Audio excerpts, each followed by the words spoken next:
नमस्ते बच्चों, आज हम करेंगे एक्सरसाइज 8.1 का क्वेश्चन नंबर 2। चलिए देखते हैं क्या बोल रहा है क्वेश्चन नंबर 2 में।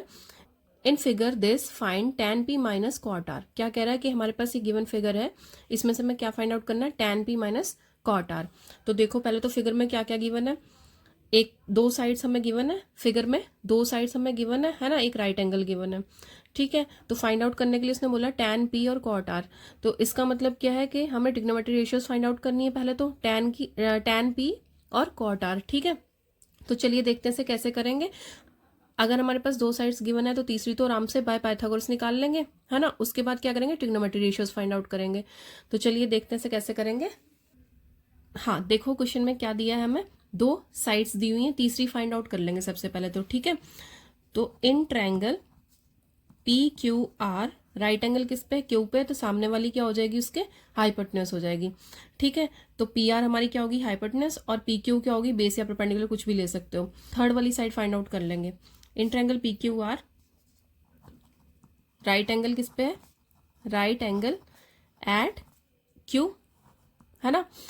तो by Pythagoras theorem, by Pythagoras theorem क्या हो जाएगा हमारे पास, क्यू आर की वैल्यू क्या हो जाएगी, हाइपोटेन्यूज माइनस, क्यू आर की वैल्यू क्या हो जाएगी, हाइपोटेन्यूज माइनस दिस साइड, है ना। तो देखो क्यू आर इक्वल्स टू क्या हो जाएगा हमारा, पी आर का स्क्वायर यानी कि हाइपोटेन्यूज का स्क्वायर, माइनस जो दूसरी साइड गिवन है पी क्यू का स्क्वायर। ठीक है, तो अब देखो क्या वैल्यू आएगी, पी आर कितनी है हमारी 13, तो 13 का स्क्वायर, माइनस पी क्यू कितनी है हमारी 12, 12 का स्क्वायर। ठीक है, तो कितना आ गया हमारे पास, 13 का स्क्वायर कितना होता है 169, और 12 का स्क्वायर 144। ठीक है, अब इन दोनों को माइनस करके हमारे पास क्या आएगा, इन दोनों को माइनस करके क्या आएगा 25। 25 के फैक्टर बनाएंगे, 25 के फैक्टर्स क्या होते हैं 5 इंटू 5। ठीक है, तो यहाँ से क्या आ गया हमारे पास 5 आ गया, बाकी के जो थे वो सेंटीमीटर में थे, तो ये भी क्या होगा सेंटीमीटर में होगा। क्यू आर कितना आ गया हमारा 5 सेंटीमीटर। ठीक है, तो अब सारी साइड्स लिख लेते हैं, कितनी कितनी है हमारे पास, पी आर हमारी कितनी है 13 सेंटीमीटर, क्यू आर हमारी 5 सेंटीमीटर, और पी क्यू हमारी कितनी है 12 सेंटीमीटर। ठीक है, अब आ जाओ नेक्स्ट पॉइंट पे।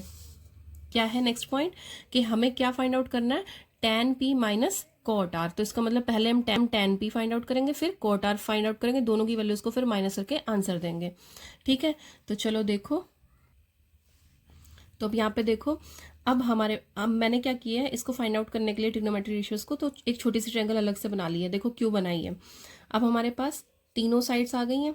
ठीक है, अब जब हम कह रहे हैं कि पहले क्या फाइंड आउट करना है, tan p minus cot R, तो पहले हम tan p की रेशियो फाइंड आउट कर लेते हैं। tan p किसके बराबर होगा, देखो अब क्योंकि इसने tan p बोला है तो क्या होगा हमारा पी थीटा हो गया, पी थीटा हो गया, तो इसके सामने वाली साइड क्या हो जाएगी हमारी परपेंडिकुलर हो जाएगी, है ना। तो क्यू आर क्या है हमारी परपेंडिकुलर है, तो इसलिए मैंने इसका अलग से बना लिया, क्योंकि जब हम दूसरी वाली लेंगे, जब हम कोट आर लेंगे तो उसके लिए अलग से, क्योंकि फिर हमारा एंगल चेंज हो गया, थीटा की वैल्यू चेंज होगी, तो उसके लिए फिर अलग से हमें डायग्राम बनाना पड़ेगा, तो अलग अलग कर लेते हैं तो ज़्यादा क्लियर हो जाएगा।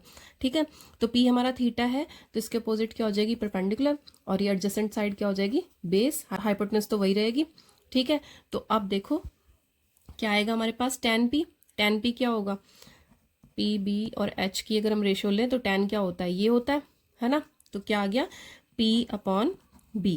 अब ये देखो हमारे इस डायग्राम के हिसाब से जब हमने p पे थीटा लिया है, परपेंडिकुलर क्या है हमारा क्यू आर है, तो क्यू आर अपॉन क्या आ जाएगा बेस, बेस क्या है हमारा पी क्यू है। ठीक है, तो क्यू आर की वैल्यू कितनी है 5 है, पी क्यू की वैल्यू कितनी है 12 है। ठीक है, अब इसी तरीके से हम दूसरा निकालेंगे, दूसरा क्या है हमारा कॉट आर, कॉट आर, दूसरी वैल्यू क्या हमारी, दूसरी वैल्यू क्या हमारी कॉट आर। तो अब हमें कॉट आर निकालना है। अब देखो कॉट आर के लिए देखो एक बार, अब देखो कॉट आर के लिए हमारे पास ट्रायंगल वैसे ही सेम ट्रायंगल बना लेंगे हम, पी क्यू आर, ये 13 है हमारा, ये 12 है, और ये क्या है 5 है। ठीक है, तो अब ये देखो क्योंकि इसने बोला है कि आर जो हमारा थीटा कहाँ शिफ्ट हो गया, आर पे शिफ्ट हो गया।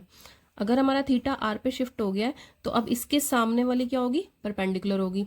ठीक है, इसके सामने वाली परपेंडिकुलर होगी तो हमारा बेस ये हो जाएगा। ठीक है, हाइपोटेन्यूज तो सेम ही रहेगी। तो चलिए अब हमें पता है tan तो होता है P अपॉन बी, और कॉट क्या होता है उसका उल्टा, यानी कि उल्टे आ जाओ B अपॉन P, ठीक है। तो B अपॉन P। अब हमारी जो नई ट्रायंगल बनी थी जिसका थीटा चेंज हुआ है, R पे आया है, तो उस पर देखो हमारा बेस क्या है और परपेंडिकुलर क्या है। बेस क्या है हमारा 5 और परपेंडिकुलर क्या है 12 है, ठीक है। बेस क्या हमारा QR और परपेंडिकुलर क्या है हमारा PQ, ठीक है। तो QR कितना हो गया 5 और PQ कितना हो गया 12, ठीक है। तो अब हमारे पास दोनों वैल्यूज आ गई हैं ट्रिग्नोमेट्री रेशियोज की। अब उसने बोला था इन दोनों को माइनस करना है, उसकी वैल्यू में फाइंड आउट करनी है। तो tan P minus cot R हमें फाइंड आउट करना है। tan P की वैल्यू कितनी है 5/12, कॉट R की वैल्यू कितनी है 5/12, तो दोनों कैंसिल आउट हो जाएंगे। आंसर कितना आ जाएगा हमारे पास 0। आंसर कितना आ जाएगा हमारे पास 0। तो यही पूछा था उसने। अब ये ध्यान रखना बस कि हमेशा हमें थीटा का ध्यान रखना है, और इस कोई भी प्रॉब्लम ना आए, कोई गलती ना करें, उसके लिए सबसे अच्छा है कि हर बार थीटा के लिए क्या करो, एक नई ट्रायंगल फॉर्म कर लो रफ में, ठीक है, ताकि हमें कोई प्रॉब्लम ना आए। ठीक, चलिए अब यहाँ तक आपको कोई भी प्रॉब्लम है तो आप पूछ सकते हैं। आज के वीडियो में इतना ही, मिलते हैं नेक्स्ट वीडियो में। की प्रैक्टिसिंग, अभ्यास करते रहिए। ओके, जय हिंद बच्चों।